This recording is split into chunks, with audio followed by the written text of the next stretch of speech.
This video is sponsored by nobody because I'm not cool enough, besides myself, my ability to manage my stress levels, and the help that Does Reviews was kind enough to give me when I asked him how he managed to avoid copyright claims in his own Attack on Titan video. And I want to shout him out because even though he's a much bigger YouTuber than me, it's important, I believe, to acknowledge the fact that you've been helped, because this video would not exist without his help. And yeah, I'm very grateful if by some miracle he watches this. Thank you very much, Daz. This video would not exist without you. Thanks for clicking on this video and keep watching.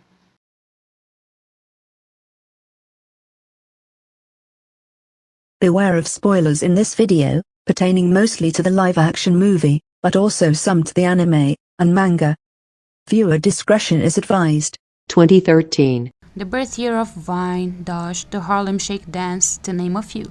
It was also the year in which Miley Cyrus broke out her dance moves to show that white women can, in fact, twerk, and was ultimately wrongly demonized for this phase in her career. Also, Grumpy Cat, RIP, became an internet icon, as the boomers would say. Though it feels like only yesterday we were still hearing rumors about how the end of 2012 would bring about the end of all mankind in a series of unfortunate apocalyptic events, which were swiftly followed by the reality of the clock hitting 12 AM with us still alive in 2013, it's actually been longer than it seems. 8 years, in fact.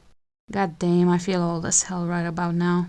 But that godforsaken first year since we were supposed to die didn't exclusively bring about memes and internet phenomena that would send us into cringe-induced anaphylactic shocks in the decades to come. No, lots of good things also came out in 2013 as well as bad. For example, I had just moved schools as a 7th grader into a class of kids that didn't really like the natural color of my teeth, and actually, now that I think about it, maybe 2013 sucked on a strictly personal level too. So yeah, scrap that. Being 13 sucked more than a liposuction vacuum. Haha, cheesy joke. But from a cultural standpoint, we can in fact name at least one good thing, or maybe more of them? We had bangers like Peaky Blinders, Vikings, Brooklyn Nine-Nine, Rick and Morty, Orange is the New Black, amongst many others. Approximately 9,000 of them according to IMDb. But the one I want to focus on is a little bit more niche, at least from a purely Western media consuming audience's point of view. What I want to talk about is none other than Attack on Titan.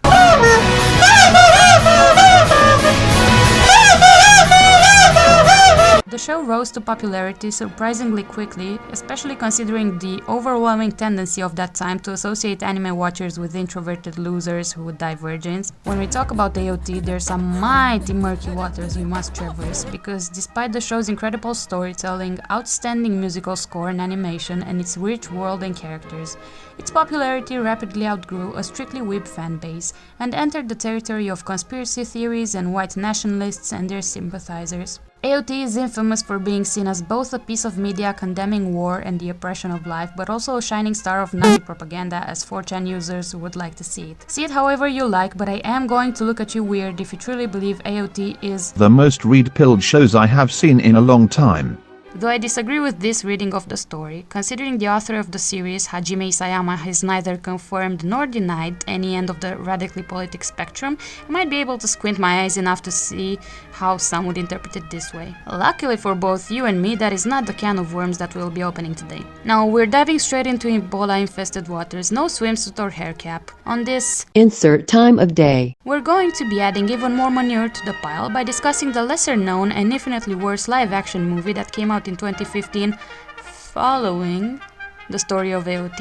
And I'm being very generous with my air quotes right now, lest you believe that this thing actually has anything such as a plot, characters, intrigue, maybe, I don't know, a good setting, like world building, anything that would make a story good, you know? No. This bad boy relies just on vibes. And the vibes should be here, they're over here, and my room isn't big enough to actually display the disparity between where they should be and where they are. I had the displeasure of watching this wannabe YouTube skit 1 year after it took the world by storm. I was innocent and naive back then, so the 2-minute clip that I originally watched of it compelled me to sit through the entire thing. To be fair, that one single scene was the most decently executed bit of the entire movie, and it genuinely creeped me out back then.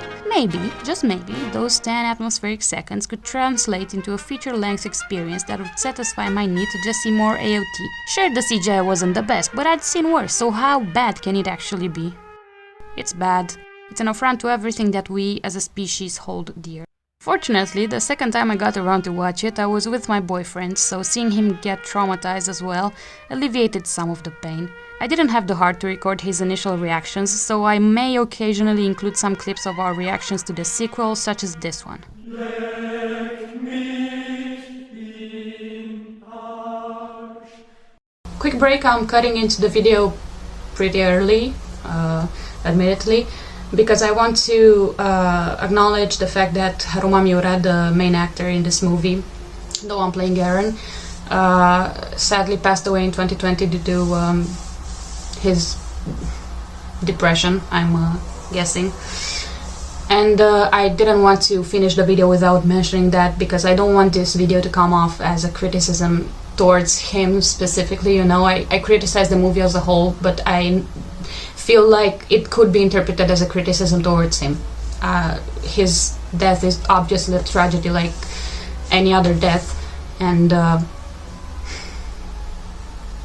yeah, I just felt it important to mention it, and I hope you can still enjoy the video. And please keep in mind, I didn't know about it when I was scripting and recording and editing. I just found out, and it's too late now to redo the whole thing because I'm kind of in a rush. But yeah, rest in peace, Haruma Miura. For the sake of convenience, I'll now start referring to the movie as AOTLA, or Ötla for short. The movie starts off and immediately causes a rash in 90% of its audience, provided that 10% of the audience is deaf and blind and perhaps lacks skin. We open on a scene of an industrialized, for some unknown reason, Shiganshina, or as the kids call it, Monsen. They change a lot of names in this movie, and the only reason I can think of is to appeal to the local Japanese audience, because this is not my Levi. Still, that's no reason to disrespect the Japanese viewers. Sure, you've changed the names, but you've also ruined everything else. Anyway, the first act opens with Armin, one of the few characters to retain his original name, having a conversation with his father. You heard that right, his father, even though the source material presents him as an orphaned boy being raised by his grandfather after his parents went beyond the walls, most likely getting eaten, in order to find out what lies beyond the horizon. Armin and his father, whose name I don't care to remember, are both mechanics. I'm guessing, since they're working some big hot pipes, and I'm sure as hell they're not engineers, because I'm approximately 65% aware of what an engineer does. Armin's father complains that Aaron's missing work again, and warns that he won't offer him any more work, blah blah blah blah blah. And if you'll allow me to rant for a minute, not that you have any say in this. Machines in the pre-industrial revolution world of Paradise Island, nuclear bombs. What the hell is this all about? How am I supposed to take this thing seriously? I mean, come on, 99% of its audience came from dedicated anime and manga fans, with only a few unfortunate souls maybe wandering into a cinema at the wrong time. Though some critics try to suck it off for being daring, I guess, I don't see it as such. It's a perversion of Isayama's story, and I feel like it almost purposely spits on it as if to say, haha, you'll never be what I am, while also failing at the most basic principles of storytelling. I'm not a filmmaker, nor am I a professional film critic, but my opinion still stands. Just because something is new and unique doesn't mean that it's good. And the thing is, the automatization of certain processes in the world within the walls may seem like small potatoes to some, but that detail not only divorces Ötla from the original direction of the story, but also from any logical sense concerning both the in-world history and the narrative. One response to the usual criticism about the differences in world building and characters and plot and intrigue and conflicts and all of that between the live-action movie and the manga and anime is it's an adaptation. It's not supposed to follow the original story bit by bit. And yeah, I agree with that. It's a remake, yeah, sure. But the aspects of the story in the movie don't make sense within the movie. And I analyze this movie as a separate entity, you know, because if you don't like the first movie, because there's two released, if you don't like the first movie, you're not gonna watch the second one. So it should hook you in, you know, within the first movie. You shouldn't be expected to watch the second one to get a full experience, to get a full story. which you get by reading the manga or watching the anime. And again, they're not supposed to be identical, but you still need a good structure for your story. You still need to reel me in and show me that this world is worth investing in emotionally and temporally, you know?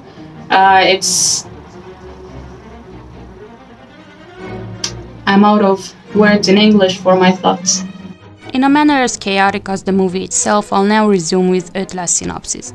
So yeah, Armin has a daddy now. They're mechanics, Mikasa's not much of a waifu, more of a housewife, Eren is an unemployed bum, Carla and Grisha Jaeger are unheard of, there's a dormant nuclear bomb at the top of the hill, Eren rants about freedom and being a slave to the walls, they go inspect the walls up close, nearly get brutalized by the garrison, Berthol's discount copy kicks through the wall and for some reason roars. The Titans have finally made their appearance and they're all abnormal. Anyway, Armin gets poofed out of existence, Eren narrowly escapes death, Mikasa is dead.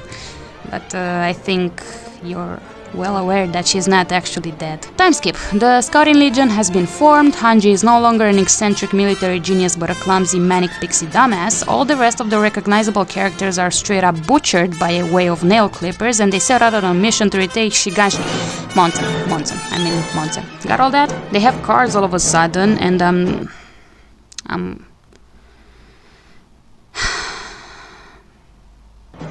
They traverse the Titan-infested lands under the cloak of darkness when Titans sleep. Spooky noises. And they have to keep their voices down, but of course they don't, so they get attacked by a f***ing baby Titan, because that makes a whole lot of sense. So they lose a lot of their troops to the Titan battle within the concrete jungle of wherever city this is meant to be. Then, intrigue. We meet Mikasa and Discount Levi, whose name I don't care to remember, so from now on I'll be calling him Devi.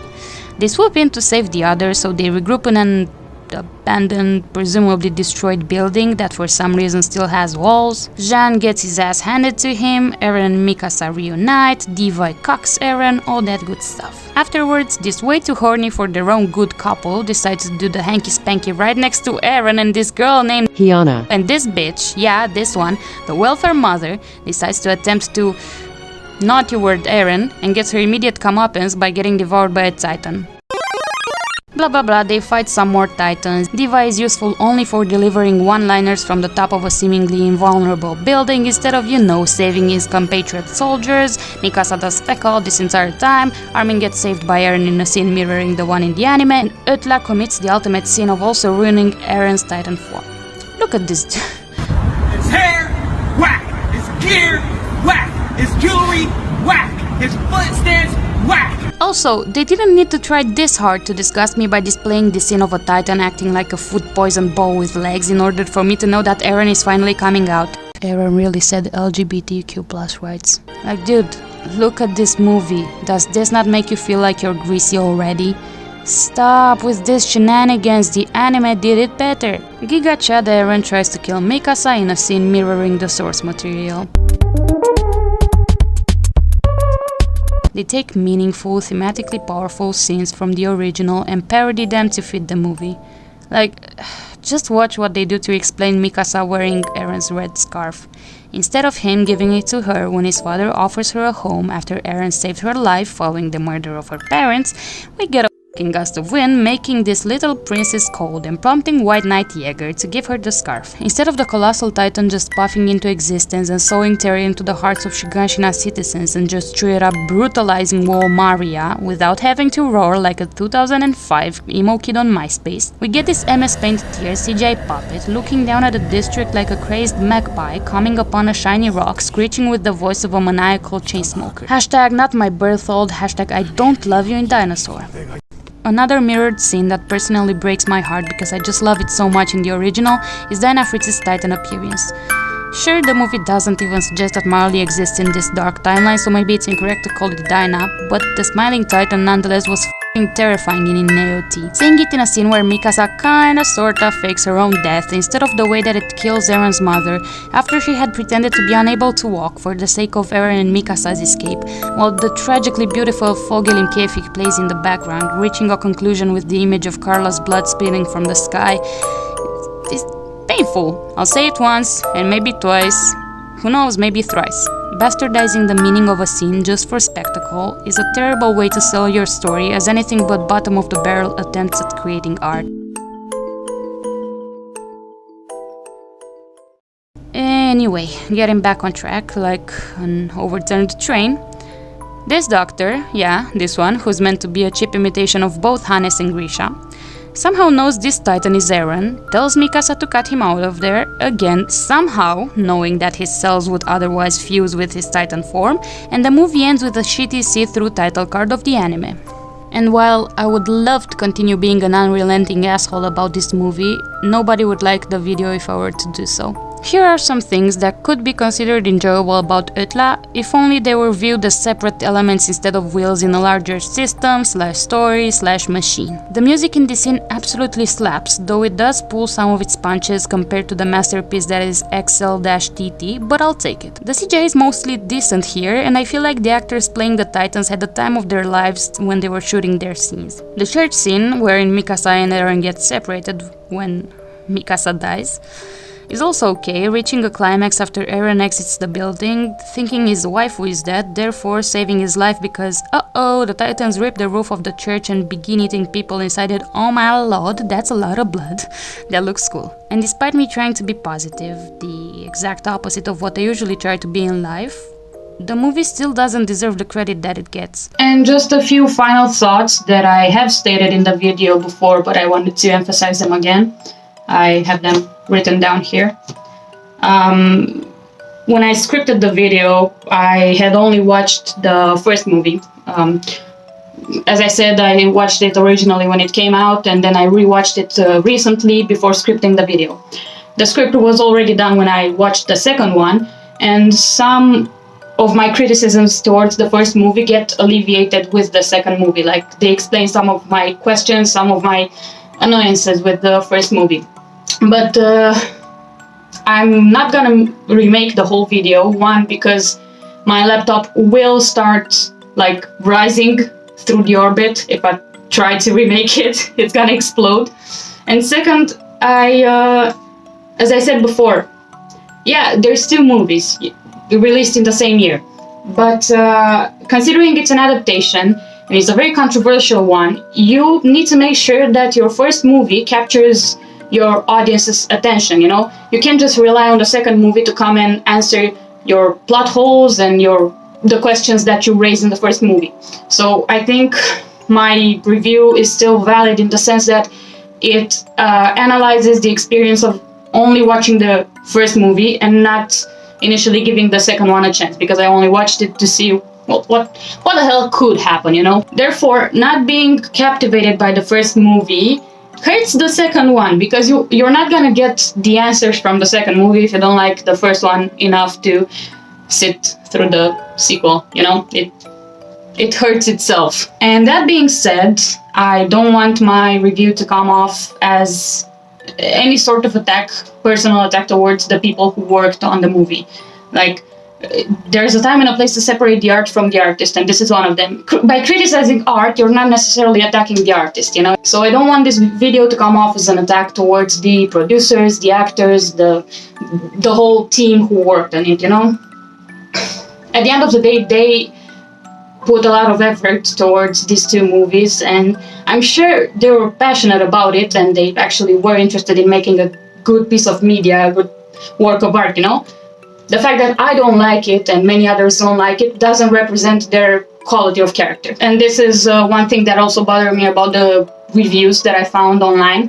Because many of the people who gave positive reviews of the first movie tended to say, like, if you're a fan of the anime and you don't like the movie, you're not actually a fan, or things along the lines of you must be stupid or ignorant or not paying attention to not enjoy the movie. I don't want to create an environment for that kind of discourse. I think that's very unproductive, very toxic. It doesn't lead to growth in artistic communities. And the final note, keep enjoying what you like. Just because I'm an asshole and I like nitpicking things because that's a passion of mine, doesn't mean that you have to dislike the movie, to hate it, or to criticize it. You can love this movie, you can love any other movie in existence, any other song, artist, you know. My opinions shouldn't change yours, as the opinions of others online haven't changed mine. And yeah, I'm not the arbiter of quality. I'm just a prick on the internet with a shitty camera trying to make a YouTube video, you know?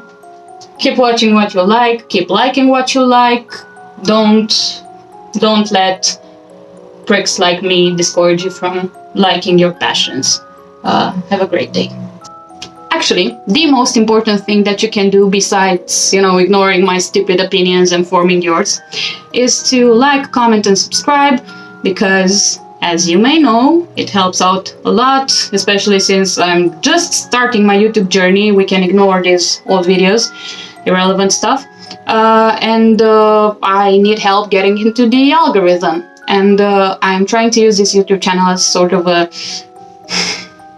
I keep saying social experiment, but it's most like a case study for something that I may reveal in the future.